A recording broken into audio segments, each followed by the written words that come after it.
안녕하세요. 메소드 연기예술연구소 박정주 쌤입니다. 오늘 주제는 우리는 배우의 길을 가다가 중도에 포기하는 결정적인 원인이 무엇인지 알아보도록 하겠습니다. 우리는 주변에서 배우의 길을 중도에 포기하는 경우를 많이 보게 됩니다. 물론 다양한 이유가 있겠죠. 그런데 다양한 이유 중 연기적인 시각으로 접근하였을 때 문제점이 무엇이냐는 것입니다. 딱 한 번 발생해서 바로 포기하는 것이 아니라 여러 번 이런 현상을 겪으면 포기하게 됩니다.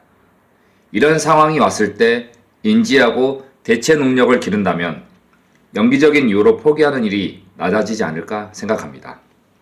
스타니슬랍스키 배우 수업 책 2장의 내용 중에 이런 글이 있습니다. 참고로 이 글은 1954년 러시아에서 발간된 원본의 내용을 번역한 것입니다. 바로 제가 온 마음을 다해 이것을 지향하겠습니다. 라고 나는 흥분되어 소리쳤다. 그리고 발표한 연극에서 심적 체험 예술의 주요 목표를 부분적으로 달성할 수 있게 되어 너무나 기쁩니다.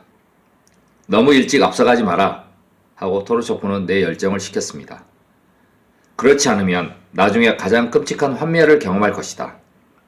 자네가 연극에서 보여준 모습을 진실한 심적 체험 예술이라고 혼동하면 안 되지. 제가 보여준 것은 무엇입니까? 라고 선고를 앞둔 죄인처럼 질문하였다. 나는 이미 자네의 연기는 우리 예술의 동일한 본주에 있는 진실된 심적 체험의 순간은 몇 분밖에 없다고 말했네. 나는 자네와 다른 학생들에게 우리가 지금 이야기하고 있는 우리의 예술의 토대를 예를 들어 설명하기 위해 그것들을 사용했을 뿐이네. 그럼 어떤 것으로 인정될 수 있습니까? 일명 날 것의 모습을 보여주는 연기였다. 토르초프가 정의하였다. 그게 뭐죠? 나는 당황해서 질문하였다. 그러한 연기는 하고 토르초프는 이어나갔다. 어떤 순간에 갑자기 예기치 않게 큰 예술적 높이로 상승하면서 청중에게 전율을 준다. 이 순간 배우는 심적 체험을 하거나 즉흥적으로 영감을 받아 창조하지. 그러나 자네가 피다, 이하고의 피다라는 우연히 짧은 장면 하나를 연기했던 열정만으로 오델로의 거대한 오막을 모두 연기할 수 있을 만큼 영적으로나 육체적으로 능력이 충분하다고 느끼는가? 잘 모르겠습니다. 우리는 잘 발달된 심리 기술이 필요하다. 하지만 자네는 그러한 기술을 가지고 있지 않기 때문에 날 것의 모습을 보여주는 배우임에 틀림없다.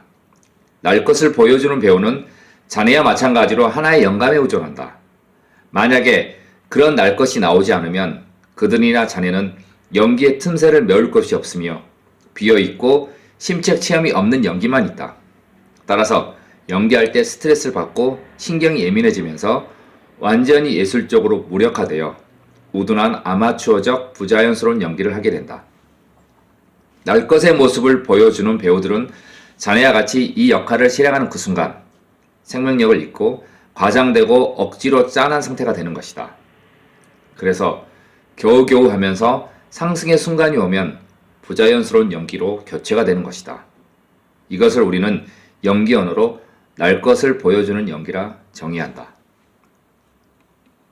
첫째, 연기적인 관점에서 중도에 포기하는 가장 큰 이유는 너무 일찍 앞서가려 한다는 것입니다.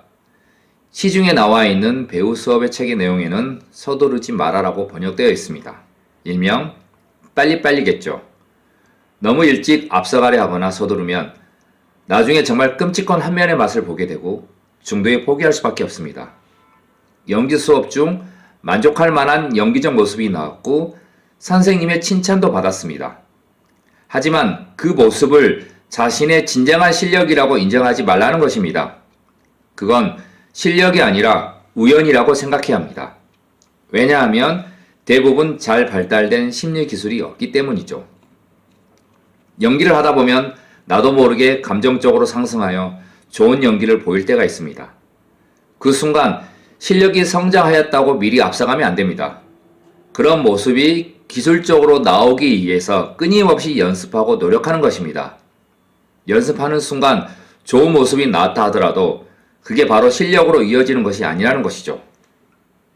물론 예기치 않게 나온 연기적 모습도 진실합니다.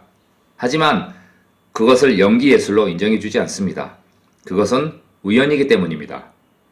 그런데 많은 배우들이 이 날 것에 의존하고 있고 이게 연기 예술에서 말한 진실이라고 생각하고 있습니다.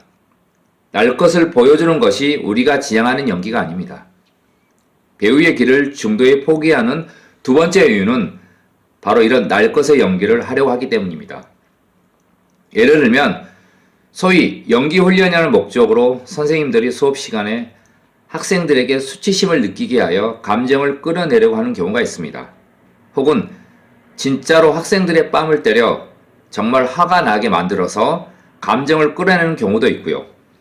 혹은 학생들 스스로가 진짜로 자신에게 정신적으로나 육체적으로 압박이나 충격을 가하여 감정을 불러일으키려고 노력합니다. 이런 모습은 연기 예술이라고 할 수 없습니다. 이건 연기 연습도 훈련도 아닙니다. 그건 실제 상황에서 일어나는 감정입니다. 정말 일상에 진실된 감정이죠. 배우는 연기 예술을 하는 사람들입니다. 연기 예술과 일상은 다릅니다. 연기 예술에서의 진실과 생활에서의 진실은 다르다는 것입니다. 훈련이라는 목적으로 일상에 날 것을 진짜 건드려서 보여주려고 한다는 것이죠. 물론 그 자체가 진실이지 연기 예술로 인정받을 수 없습니다. 그건 진짜이며 생활이니까요. 우연의 순간을 기대하고 연기를 하려고 합니다. 우연은 연기 예술의 최대의 적입니다. 배우가 훈련을 하는 이유는 우연의 순간을 오기를 기다리려고 배우는 것이 아니라 하나의 기술을 배우기 위해서 훈련을 하는 것입니다. 우연에 의존하지 말고 날 것을 보여주려고 하지 말아야 중도에 포기하지 않을 가능성이 작아질 수 있습니다.